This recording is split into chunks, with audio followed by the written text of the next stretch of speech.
मुलाकात।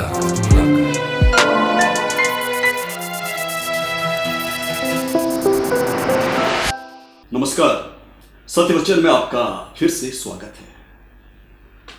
एक मुलाकात श्रृंखला के अंतर्गत आज हमारे विशेष अतिथि हमारे स्टूडियो में मौजूद हैं प्राण पंडित। Ladies and gentleman, Pran Pandit has been lifelong a meritorious police officer. He has been awarded President's Medal for meritorious services. He has got state award for his excellent services in the Department of Police. And there are so many feathers in his cap. नमस्कार। नमस्कार। मैं सत्यवचन channel के organisers को बधाई देता हूं जिन्होंने नई एक चैनल शुरू की है, और मैं आज की इस मुलाकात के कार्यक्रम के मेज़बान को भी नमस्कार करता हूं। धन्यवाद, आपका स्वागत है हमारे स्टूडियो में। मैं आपसे जानना चाहूँगा, एक मुस्तैद, रोबीला, एक जांबाज पुलिस ऑफिसर जो हमेशा खतरों से खेलने का जोखिम उठाता रहता है, उसके मन में ये एक पोएट, एक कवि होने का या एक लेखक होने का भाव कैसे जागृत हुआ? मैं संपूर्ण भारत को अपनी मातृभूमि समझता हूं, परंतु ये भी एक सत्य है कि कश्मीर जिसका अंग है वो मेरी जन्मभूमि है। जन्मभूमि अथवा पितृभूमि। मैं ऋषियों, मुनियों और महानुभावों की संतति हूं। 5000 साल से अधिक कश्मीर सिविलाइजेशन का एक अवशेष हूं। मैं लिखता हूं, पोइट्री भी लिखता हूं जी, फिल्मों के स्क्रिप्ट भी लिखता हूं, स्क्रीन प्ले भी लिखता हूं जी, सत्य लिखता हूं। एक तरफा कभी नहीं लिखा है, और ना ही मैं कोई नैरेटिव प्रोपेगेट करने के लिए लिखता हूं। आप काव्य लिखते हैं, ये तो है। आपने एक किताब लिखी है, स्टोरीज ऑफ द एक्सोडस, और मैंने ये हमेशा पाया है जब भी आपका लेखन है बड़ा पैना होता है, और ख़ास तौर पे उसमें कश्मीर का जिक्र रहता है। आपको ये प्रेरणा कैसे मिली और ये भाव कैसे जागृत हुआ कि मैं मातृभूमि कश्मीर के बारे में लिखूं, वहाँ की जो त्रासदियाँ हुई हैं अभी की या पहले की, उस पे आपका जो कलम है विशेष तौर पे चलता है। इसके बारे में मैं आपसे जानना चाहूँगा। देखिए, जिस किताब का आपने अभी जिक्र किया वो एक अंग्रेजी में एक किताब है जी, untold stories of the exodus. Untold Stories of the Exodus. Let me correct myself.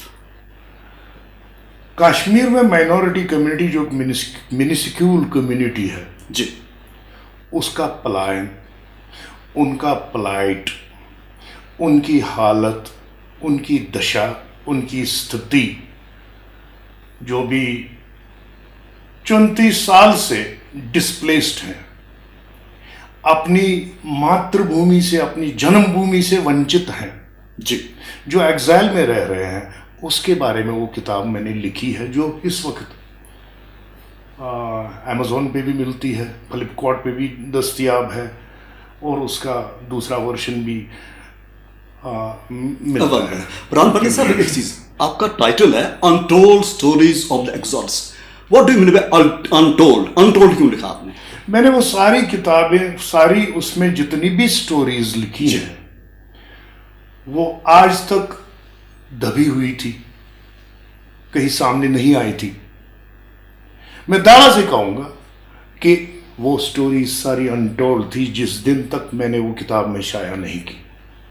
और साथ में ये भी कहता हूं कि वो सारी अनटोल्ड स्टोरीज जो उसमें हैं जी, सत्य पे आधारित हैं, सत्य पे आधारित हैं जी।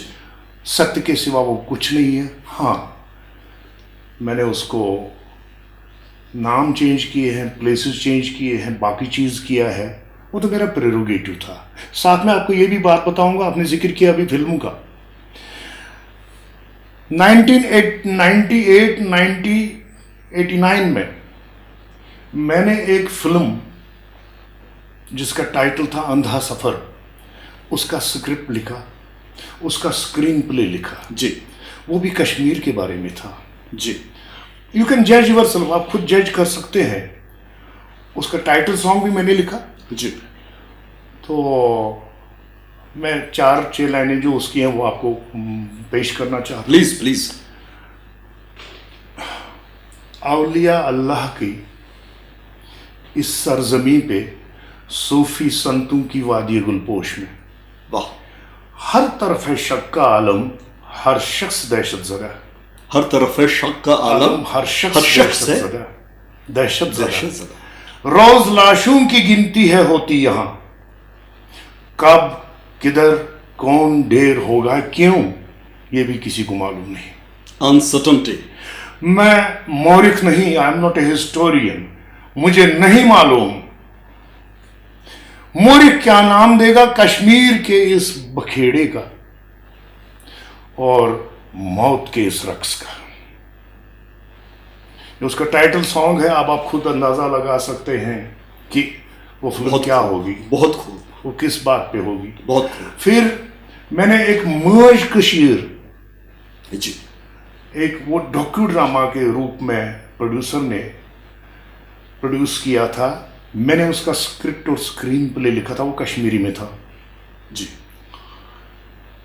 उसमें एक गाना मैंने कश्मीरी में लिखा। जी। यच कोल पनुन तहजीब येतुक पह पह करुन अखलास येतुक माय बरुत म्यूट गुफ्तार येतुक थड पायु कमल किरदार येतुक। बेहतरीन। येले विज कह तिस दी आलो सारी तमिज यकुत करो गरत करित विजवाव बनित कालो उब्रस तुन ले नाल वलो। यह चोन कशीर, यह मेन कशीर, यह सन कशीर, यह मौज कशीर। प्राण पंडित जी, एक तलख सा सवाल जो मैं अक्सर लोगों से पूछता हूँ लेकिन मुझे उसका जवाब नहीं देते हैं। मैं गुस्ताखी कर सकता हूँ, एक प्रश्न पूछिए। आप इतना कुछ लिखते हैं कश्मीर के बारे में या कहीं भी जहाँ भी कोई ऐसी बातें हो जहाँ इंसानियत शर्मसार हो, उसके बारे में आप उनको उजागर करते हैं, उनके मनोभावों को आप व्यक्त करते हैं अपनी लेखनी द्वारा। आपको लगता है कि जो आप लिखते हैं इसका कहीं ना कहीं असर होता है, उन हलकों तक ये बात पहुंचती है जो इसके जिम्मेदार हैं? क्या उनको एहसास होता है कि हमसे कहीं कोताहियां हुई हैं, हमसे गलतियां हुई हैं? क्योंकि जो हमारा मंच है, हम सबको कहते हैं कि अपने भाव जो भी आपके मन के व्यक्त कीजिए, क्योंकि यहां कोई पाबंदी नहीं है। इसलिए आपसे विनती है, गुजारिश है, आप इस पे प्रकाश डालिए। मैंने आपसे पहले ही कहा जी कि मैं एक दायित्व निभा रहा हूं, अपनी जिम्मेवारियां निभा रहा हूं जी, कर्तव्य का पालन कर रहा हूं जी। वो मेरा अनाश्वत कर्म है।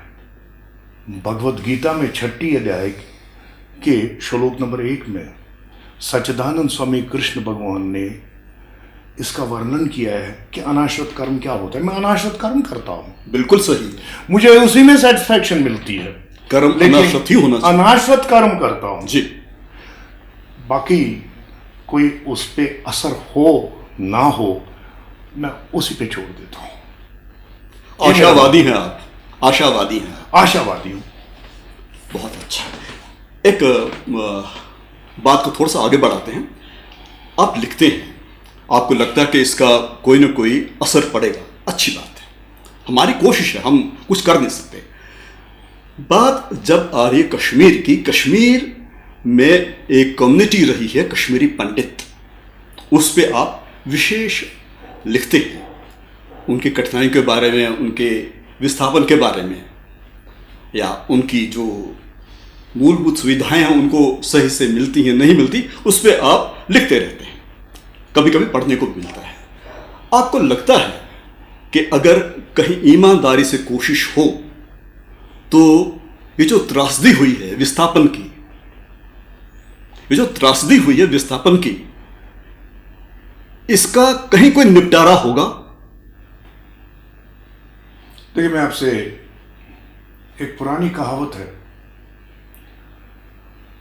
दिया होता है ना, दिया, जी उसमें बाती होती है, जी और फिर घी होता है या तेल होता है उसमें। जी बाती जलती है, बाती का काम है जलना, अपने आप को जलाना ताकि रोशनी फैल जाए। अब वो रोशनी फैलाने के लिए दिया जलता है। आपने ये भी देखा होगा, कुछ कीड़े मकोड़े आते हैं उसको बुझा देते हैं। शम्मा भी परवाने, ये उसको परवाने भी आते हैं, उसको बुझाने की कोशिश करते हैं, परवाने भी कभी कभी। तो दिए की तरह जलते रहना, यही तो एक जिंदगी है। अब रही जो हमारे डिस्प्लेसमेंट, कश्मीरी पंडितों की, कश्मीरी पंडितों का पलायन, और फिर लिविंग इन एग्जाइल या बाकी चीजें, मैं बार बार लिखता हूं इस पे, बार बार लिखता हूं इस पे। मुझे ये कहने में कोई संकोच नहीं, ये दावा से कहता हूं कि कश्मीरी पंडितों ने पलायन के बाद जब वो छितरा गए तिनकों की भांति पूरे विश्व में और अपने देश में ही, जी, बॉर्डर उन्होंने क्रॉस नहीं किए, किसी दूसरी कंट्री में शरण नहीं लिया। वो जहां भी रहे अपने जो उनके मूल्य थे, वो जिनकी संतति थी, वो लोग, और उन्होंने इस बात का परिचय दिया कि हम हैं वो जो किसी भी हाल में अपने मोरल और वैल्यूज को तर्क नहीं करते हैं। आपने देखा होगा, सुना होगा, जहां कहीं भी रिफ्यूजीज आए पनाह लेने के लिए, कहीं भी वर्ल्ड ओवर, पूरे वर्ल्ड में जी, तो वहां क्राइम बढ़ा, क्राइम का ग्राफ बढ़ा, वहां चोरियां हुई, वो लोग उठागीर बन गए, उन्होंने गैंग्स बना दी, उन्होंने रेप किए, उन्होंने बाकी किसी चीज में भी, और उनकी बहुत दुर्दशा हुई। लेकिन मेरा मन प्रसन्न है, मुझे इस चीज की बहुत सेटिस्फैक्शन है कि कश्मीरी पंडित वो कौम है जो पलायन करने के बाद भी वो उस तरफ नहीं गई। उन्होंने अपनी रिजिलियंस दिखाई और वो स्ट्रगल करते रहे। लेकिन स्ट्रगल किस चीज के लिए की?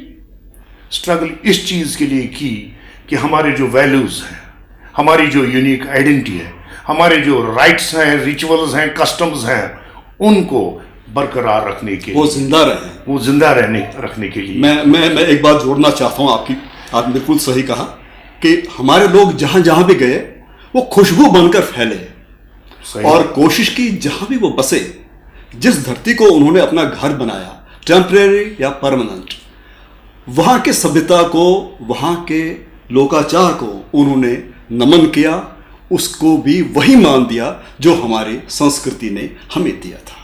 तो आपसे पुनः भेंट होगी इस आशा के साथ और इस वादे के साथ, आप फिर से आएंगे हमारे कार्यक्रम में, क्योंकि समय थोड़ा है और हमें समय को देखते हुए आपसे आज विदा लेनी होगी। धन्यवाद। तो साथियों, आज का अंक यही समाप्त नहीं होता, एक अल्प विराम है, कॉमा। हमने इनसे वादा लिया है कि ये फिर से हमारे इस शो की शोभा बढ़ाएंगे, तो इनसे मिलेंगे हमारे अगले अंक में, I mean in the next episode. तब तक आपको भी साधुवाद, नमस्कार, और आपको भी बहुत बहुत धन्यवाद। देखते रहिएगा सत्य वचन।